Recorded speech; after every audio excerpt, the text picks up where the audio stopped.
Buenas tardes a todos y a todas. Tardes para mí, no sé cuándo ustedes estarán viendo esta clase, pero la vida de la no sincronicidad plantea estas cuestiones en las que todos nos estamos habituando, como también a desarrollar nuestra currícula de la materia que ustedes van a compartir conmigo de una manera no presencial, o al menos de una manera semipresencial.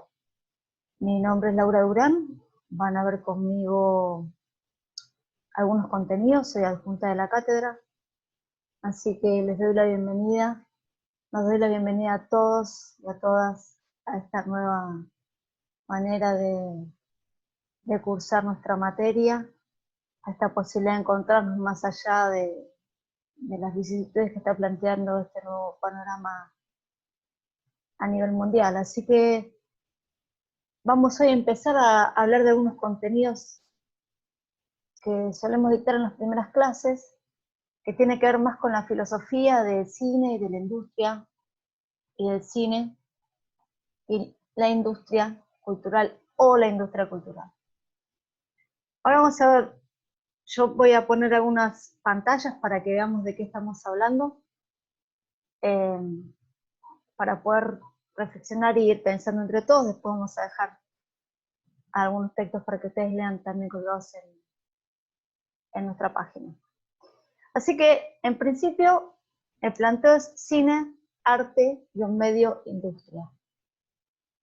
Este título podría leerse y desplegarse de varias maneras. Primero, pensar si solamente estamos hablando de arte, de industria o de cine. En principio, vamos a hablar de cine, ¿sí? Nosotros cuando desarrollamos nuestra materia, la estamos desarrollando en un momento en el que empieza a haber una frontera muy lábil entre lo que es el discurso cinematográfico y otros aspectos del discurso audiovisual. Antes nosotros sabíamos claramente que el cine tenía que ver con un formato de registro, un formato de soporte, y la manera en que nos encontramos con ese hecho en el cine o diferidamente a través de el video en nuestra casa. Ahora esa frontera se ha corrido, ¿no? De hecho, Parasite, por ejemplo, ha mostrado o ha venido a mostrar con Bong Joon-ho lo que difiere las fronteras del arte, ¿no? Muchos de nosotros hemos visto primero la película en otras plataformas y después fue estrenada en cine y la pudimos ver en la premiación de los Oscars. Pero digo, Bong Joon-ho, por ejemplo, ha hecho películas directamente para Netflix. Y lo vimos también con Roma. Roma hizo una película que nadie podría quitarle el valor cinematográfico y sin embargo fue estrenada a pedido de una red como es Netflix. Pero bueno, una vez que nos pongamos a pensar en la condición del cine, o sea, de qué es cine, que es un debate que va a llevarnos mucho tiempo, sí nos vamos a meter en el término de esta clase, que es pensar al cine como otra cosa, como lo estamos viendo acá en la filmina que estoy pasando, en la dicotomía entre cine, arte, medio, industria. En esta dicotomía tenemos que pensar en tres términos de análisis, o al menos a mí me gusta pensarlo así. Cada vez que hablamos de este tema decimos, bueno, pero el cine es arte o industria, o arte e industria. Entonces, medio ingeniosamente dejamos un guión medio para poder pensarlo en términos de debate. Ese guión medio que ustedes ven acá, como les decía, que es la palabra que separa un término del otro, o sea, es la expresión lingüística que separa un término del otro, arte e industria, puede ser interpretado como una O, como les decía acá, o como una I. Una O como una conjunción disyuntiva que denota diferencia o separación, dice el diccionario de la RAE. O sea, algo es una cosa o es otra. Si pensamos así, el cine es o arte o es industria. Y la otra manera de pensarlo es reemplazar ese guión medio por una I. Y según también el diccionario de la RAE, es una conjunción que indica adición, suma o coexistencia de una o varias cosas. O sea, podría pensarse en el cine como arte e industria, ¿no? Porque la I con la I no va, pero sería ese guión medio pensado como una adición, como algo que suma, como la coexistencia de varias cosas. O sea, en el cine coexiste el arte y en el cine coexiste la industria. Esta dicotomía, repito entonces, vamos a pensarla, ir abriendo un poco el campo para pensarla en estos términos. Por un lado, definir qué es arte. La definición conceptual del arte tiene hojas y hojas y hojas de desarrollo conceptual. Yo voy a tomar la más básica, ¿no? Porque, por ejemplo, Immanuel Kant tiene su propia definición de arte y él dice que el arte es toda la representación del trabajo humano. Y después divide belleza de lo que no es belleza, pero nosotros nos vamos a meter con una visión muy clásica de lo que es el arte. Y vamos a tomar la etimología latina para pensar el arte como el concepto que engloba todas las creaciones realizadas por el ser humano para expresar una visión sensible acerca del mundo, ya sea real o imaginario, mediante recursos plásticos, lingüísticos o sonoros. El arte permite expresar ideas, emociones, percepciones y sensaciones. Entonces, esta definición de arte me gustaría tomarla para pensarla en algunas condiciones. Primero, ¿quién lo hace? ¿No? Es una producción del hombre, no es una producción de la naturaleza. Hay una mediación, una intervención humana, que por momentos fue ritual, mitológica, como la reproducción de las cuevas de Altamira, o que obedecía a ciertos fines, funcionalidades y demás, y podemos ver a lo largo de la historia diferentes acepciones y funciones del arte. Pero en principio, sí o sí, siempre tuvo que estar llevado a cabo por el hombre. Y esa factura humana tiene por objeto, como dice acá la definición, expresar una sensibilidad o una visión acerca del mundo. Cuando habla de real o imaginario, es que podemos imitar en términos platónicos de mímesis algo que realmente existe, está en nuestra realidad cotidiana, o una situación absolutamente fuera de nuestra lógica de mediación realista, ¿no? Yo puedo hacer la guerra de las galaxias. Nadie pensaría que ese mundo es vivenciado por alguien, o que alguno de nosotros lo podría conocer. Y después el instrumento, o sea, el discurso, discursivamente. Primero fue quien lo hace, después qué es eso que se hace y después a través de qué se hace. Y como en la definición acá dice, a través de medios plásticos, lingüísticos o sonoros. ¿Cuáles son las herramientas discursivas que tenemos? Y por último, ¿para qué se hace? Y la definición dice para expresar ideas, emociones, percepciones y sensaciones. En la Grecia antigua, cuando se empezó a hacer una clasificación de arte, el cine no existía, por supuesto, y se tomó básicamente a 6 disciplinas: la arquitectura, la danza, la escultura, la música, la pintura y la poesía. La poesía como representación de la literatura, aunque después vino la épica y demás, pero en ese momento el cine no existía, y es por eso que cuando aparece el cine a finales de los 1800, 1895, 1896, se retoma esa clasificación de la antigua Grecia y se habla del cine como séptimo arte. Ustedes habrán escuchado muchas veces hablar del séptimo arte. ¿Y por qué? Porque también para muchos es una combinatoria de todas esas artes: la arquitectura, la danza, la escultura, la música, la pintura y la poesía. Para muchos, en sus definiciones, el cine condensa toda esa situación, y también es el hijo del que se separa del teatro y de la fotografía, que muchos subsumen la idea del teatro a la poesía y la literatura, pero digo, tomemos el cine como eso, como un séptimo arte, en la clasificación de arte que en principio tenían los griegos y después toma la historia más hacia adelante. Entonces, por un lado, el cine como arte, ¿sí? Nadie dudaría de que el cine no está realizado por hombres, que no expresa una visión sensible acerca del mundo real o imaginario, que no tiene recursos plásticos, lingüísticos o sonoros para expresarse, y que en su expresión no expresa ni ideas, ni emociones, ni percepciones, ni sensaciones. O sea, el cine completa toda esa definición de arte. Ahora bien, cuando empieza a tensionarse esa idea de, bueno, pero si es arte, no debería haberse contaminado por el dinero, por la industria, empieza acá a plantearse esa dicotomía. Entonces, para eso vamos a definir o redefinir el concepto de industria. El concepto de industria que también toma la RAE, lo toma como la actividad económica que se basa en la producción de bienes a gran escala con la ayuda de máquinas especializadas. Otra definición para agregar, el trabajo en la industria se refiere generalmente al trabajo en una fábrica y los bienes se producen mediante la transformación de materias primas en productos manufacturados. La palabra industria es de origen latín y se forma por el prefijo indo, que significa en el interior, y la raíz del verbo struo, que significa construir, organizar. Entonces, por un lado tenemos que es una actividad económica que se basa en la producción de bienes, ¿sí? Y que generalmente refiere a la organización de recursos humanos y materiales que se juntan para la producción de bienes, ¿no? Digo, alguien podría decir que el cine, una película de presupuesto medio en la Argentina, no es un conjunto de trabajadores que se juntan para producir un bien de consumo cultural.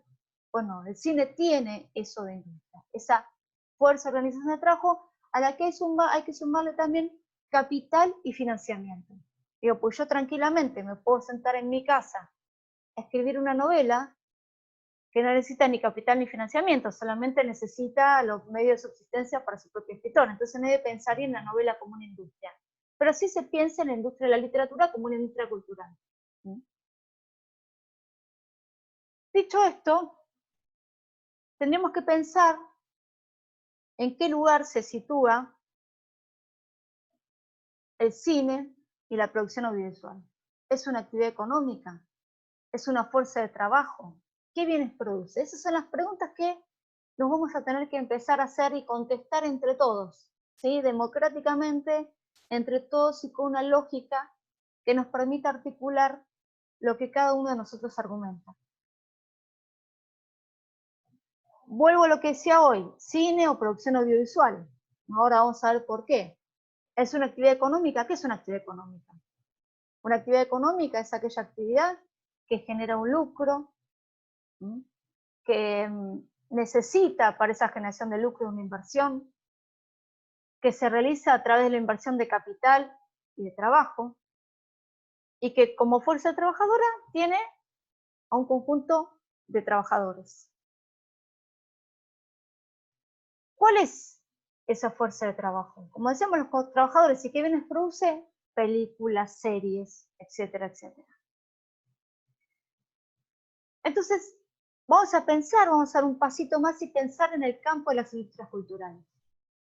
Este es un concepto de los años 60, aparece más o menos a mediados de los años 60. Hay una escuela de Frankfurt, sus dos representantes más emblemáticos son Adorno y Horkheimer, que lo ven ahí, y ellos dicen que las industrias culturales, aunque lo toman primero en singular, hace referencia a un conjunto de sectores encargados de la creación, producción, exhibición, distribución y o difusión de servicios y bienes culturales, tales como el arte, el entretenimiento, el diseño, la arquitectura, la publicidad, la gastronomía, el turismo, etc. Bienes que producen cultura. Nadie podría negar que el cine es uno de los grandes productores de cultura del siglo XX y del siglo XXI. Que el valor simbólico de muchísimas naciones se produce a través del cine. Todos nosotros, lo que conocemos de la cultura americana, digo, y me atrevo a hacer esta generalización y hablarlo en plural, tiene que ver con una difusión audiovisual. Todos nosotros tenemos imágenes de la Estatua de la Libertad a través de diferentes representaciones, pero si nos ponemos a revisar, seguramente nuestras mayores representaciones de la Estatua de la Libertad la tenemos a través de películas. Titanic, por ejemplo. Así, Titanic, El Padrino. Podemos hablar de muchísimas películas que nos ambientan en la entrada de los inmigrantes en Estados Unidos. Digo, eso sucede con Estados Unidos, sucede con Japón. Nosotros conocemos muchísimo la cultura japonesa, a través de Ozu, a través de Miyazaki, a través de Takeshi Kitano. Todo lo que sabemos en la calle de Tokio, lo sabemos a través de ellos, o al menos en mi caso. Entonces, esas industrias culturales, el cine dentro de esas industrias culturales, tienen un gran peso en el contexto de la economía mundial. Y acá les cito un informe de la UNESCO, es un informe muy reciente de la UNESCO para que nosotros podamos dimensionar el campo de las industrias culturales. La UNESCO hace un análisis de diferentes campos y llega a esta conclusión. Dice, las industrias culturales generan cada año 2,25 billones de dólares. Billones. Lo que produce el 3% del PBI mundial y dan empleo a 29,5 millones de personas en el mundo. O sea, el 1% de la población activa del mundo. Y hace una comparación para que podamos más o menos tener una idea de lo que estamos hablando en términos de economía real. Los ingresos de las industrias culturales y creativas superan a los servicios de telecomunicaciones y suponen más puestos de trabajo que los de la industria automovilística. O sea, las industrias culturales dan muchísimo más trabajo, o dan más trabajo, de lo que dan las industrias ligadas a la industria automovilística. Y cuando hablo de industria ligada a la industria automovilística, estoy hablando de todos. De repuestos, de producción, de arreglos, etcétera, etcétera. Genera, miren, 29,5 millones de empleos la industria cultural, las industrias culturales frente a los 25 millones, o sea, 4 millones y medio más de personas trabajando en las industrias culturales que las industrias automovilísticas. Ellos hacen el corte en Europa, Japón y Estados Unidos, que es un corte comparativo. Y algún otro dato que les quería dar. En Argentina, Netflix. Netflix y Spotify son los dos grandes índices de la industria cultural en la Argentina. Uno de los mayores bienes de importación cultural, o sea, nosotros al pagar Netflix estamos pagando, importando un bien que se produce en otro lugar. Netflix empezó siendo distribuidora, después empezó siendo productora. Y fíjense la cantidad de suscripciones que tiene Netflix en Argentina. 4,5 millones de suscriptores. ¿Sí? Si pensamos que por cada suscriptor, cuando hacemos un promedio de 4 o 5 personas, 20 millones como mínimo tendrían acceso a las películas que por año se ven por Netflix. Más adelante van a ver ustedes un dato, se los adelanto ahora, pero aproximadamente el año pasado se vendieron 48 millones de entradas en el cine. O sea, 48 millones de visualizaciones tuvieron películas en el cine. Si nosotros pensamos que en Netflix decimos 4,5 millones de suscriptores, y multiplicamos por 4, que es una familia tipo en Argentina, pensamos más o menos en 20 millones, en 21, 22 millones de personas asistiendo a Netflix, viendo Netflix, y que al menos vean 2 películas al año, o sea, viendo el mínimo, que son 2 películas al año, o una serie o 2 series al año, estaría esa masa viendo la misma cantidad de películas que se ven por año.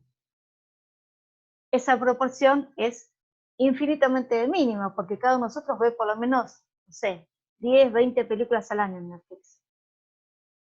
De series ni hablar, ¿no? Pero bueno, repito, retomaba esa idea y dije que iba a adelantar un dato, que es el que tienen acá, para pensar la industria del cine en Argentina. Y para pensar algunas otras cuestiones. Esto que ustedes están viendo ahora en pantalla es un gráfico por provincia que está tomado del informe estadístico del cine del Inca, realizado al corte 20 de marzo del 2020, o sea, más o menos el corte hasta marzo del 2020, que nos da que el año pasado, en la Argentina, se vendieron 48.783.105 entradas. ¿Sí? Repito, casi 49 millones. Pero dejémoslo ahí, 48.783.000 entradas vendidas en el cine. Y acá aparece otro fenómeno del que vamos a hablar muy brevemente porque lo vamos a ver más adelante, pero es el lugar del cine argentino en la industria audiovisual. Yo hice un corte acá de las primeras 15 películas más vistas el año pasado en Argentina. Toy Story, Avengers, El Rey León, Guasón, y recién en quinto lugar, aparece La Odisea de los Giles.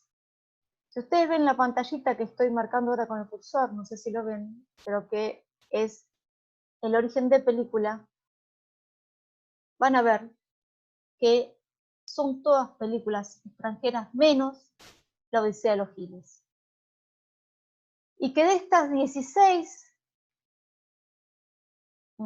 películas, Star Wars, que es en este ranking de las últimas 16, lleva 815.340 personas al cine. ¿Sí? Recuerden esta cifra para cuando pase la siguiente batalla.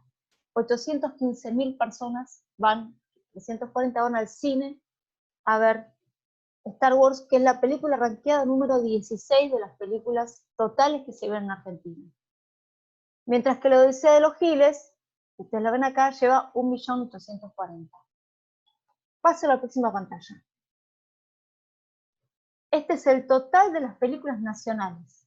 Fíjense, la primera película, obviamente, es La Odisea de los Giles, que lleva 1.840.624 personas al cine. Y la película que le sigue, es una película de Campanella, lleva 586.386 personas. ¿Recuerdan la pantalla anterior? La vuelvo acá, el dato de la última, Star Wars, la última película llevando 815, pues bien, la segunda película nacional lleva 300.000 personas al cine, menos de las que lleva la película rankeada número 16 del contexto de las películas nacionales. ¿De qué nos está hablando esto? De un dato muy significativo en la industria del cine nacional. ¿Qué es esto? El 8,5% del total de la cuota de mercado, ¿sí? El 8,5% fue para el cine nacional.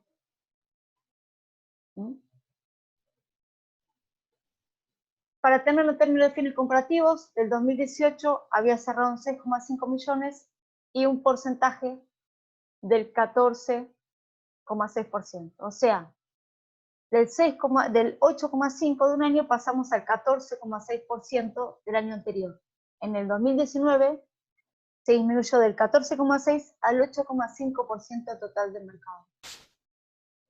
Entonces, en ese contexto, que tiene que ver con varias cosas, con qué le pasa al cine nacional en este contexto, qué le pasa a la industria del cine en el contexto mundial, cuál es nuestra representación en nuestra propia industria en términos de distribución, o sea, cuántas películas al año ve la mayoría de los argentinos. En ese contexto que quería más o menos tirarles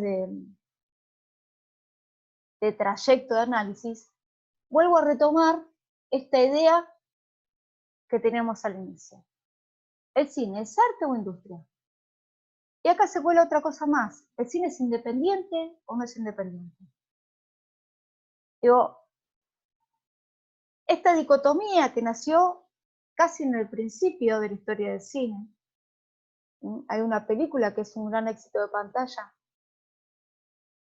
Nobleza Gaucha, que se hace con 20.000 pesos, recauda casi 600.000, empieza a hablar de la posibilidad comercial de esta industria. ¿Sí? Frente a eso muchos dicen, bueno, pero si nosotros nos dedicamos a que el cine sea regido por un aspecto comercial, vamos a perder nuestra capacidad expresiva. no podemos subsumir nuestro interés expresivo, nuestro interés artístico, a que el comercio nos gane. Entonces yo siempre, para pensar esta dicotomía, digo, bueno, pero pensemos en películas emblemáticas. Y voy a dar un claro ejemplo de esto. Es muy reciente, que es Sama. Voy a ir hacia adelante, puedo volver. Sama es una película que costó $3.200.000. Y es una película nacional, repito, $3.200.000. En este momento, sin actualizar, más o menos una película de presupuesto medio es de 25 millones de pesos. Hagan un poco de correlación de cifras. Repito, Sama, $3.200.000 de presupuesto, de producción, distribución y demás. Y es una película que está distribuida por Buenavista Internacional. Buenavista Internacional es una subsidiaria de Disney. ¿Sí? Repito, Disney, mainstream total. Y está producida por Rey Cine y otra productora que se llama Bananeira Films, que es una productora brasilera, y que está coproducida por otras empresas. Dentro de los coproductores van a ver que en Argentina está Patagonia. Patagonia, que es la empresa nacional que se ha dedicado durante este último tiempo a la mayor producción de cine comercial. No estoy diciendo que Patagonia produce solamente cine comercial, estoy entrecomillando, sino que ha tenido películas mayoritariamente de corte masivo. Entonces, digo, ¿alguien le puede quitar por toda esta condición de producción a Sama su condición de expresión artística genuina ligada al cine-arte? ¿Alguien puede decir que Lucrecia Martel, que ha rechazado, por ejemplo, dirigir películas de Marvel porque no tenía injerencia en el guión y en la apuesta estético-artística, no es una realizadora independiente? ¿Alguien podría decir eso o no? Yo me atrevo a decir que nadie podría pensarlo de esa manera. Entonces, esas condiciones no pueden pensarse, la de arte e industria, como o. No es o una cosa o la otra. Nosotros preferimos pensarlos como un I democratizador, un I que adicione, un I que permita ver las diferentes condiciones de producción para transitar un terreno muy difícil, que es la repercusión comercial, el cine de autor, las posibilidades de distribución, la llegada masiva de una película a los grandes públicos, el diferimiento en las maneras en que una película llega al gran público. Digo, todas esas cuestiones son las que nos tienen que empezar a pensar, no para flexibilizar en detrimento de la calidad, sino para agregar a nuestras condiciones de producción nuestro contenido artístico estético. Tienen que ser dos cosas que trabajen como bien y lleguen a pensar una industria de la mejor manera. Entonces, para nosotros como conclusión, pensar en el cine como un discurso democratizador en el que coexisten expresiones con intenciones estéticas, con fines comerciales, producidas de manera independiente o bajo el paraguas de una gran empresa. Digo, todo eso tiene que ver con nuestra visión como cátedra de lo que pensamos de esta dicotomía de cine, arte o industria, que nos va a seguir atravesando durante toda la cursada. Así que cerramos con eso. Cualquier pregunta que quieran hacer, tienen los foros de los trabajos prácticos abiertos para hacerla y nos encontramos en el contenido de la materia que viene. Esperemos que sigan acompañándonos en este esfuerzo conjunto de ustedes, de nuestras autoridades del departamento y nuestras como docentes para tratar de que no perdamos ningún contenido, ninguna clase y que sobre todo podamos formar compañeros y compañeras en esta industria de cine y de los medios audiovisuales que tanto necesita de una visión nacional. Nos vemos la próxima. Gracias.